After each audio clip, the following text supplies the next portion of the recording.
Hello అండి, నేను palmar వంతెన మీద జరిగిన ఒక మంకీస్ లవ్ స్టోరీని అయితే మీతో షేర్ చేసుకుంటున్నా. ఇది జరిగి దాదాపు 50 ఇయర్స్ పైన అవుతుంది. పామర్ సెంటర్కి వెళ్ళాలంటే ఆ వంతెన మీద నుంచే వెళ్ళాలి.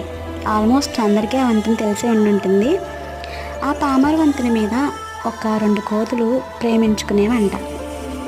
ఇది వరకు రోజుల్లో కోతులు చాలా అరుదుగా కనిపించేవి, కానీ ఇవి ఇప్పుడు ఎక్కడ చూసినా అవే కనిపిస్తున్నాయి.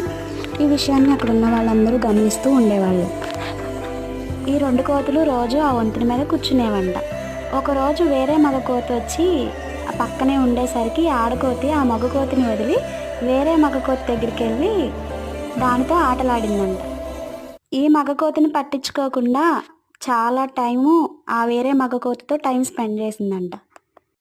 ఆ తర్వాత ఏమైందో పార్ట్ 2 వీడియోలో అయితే అప్లోడ్ చేస్తాను.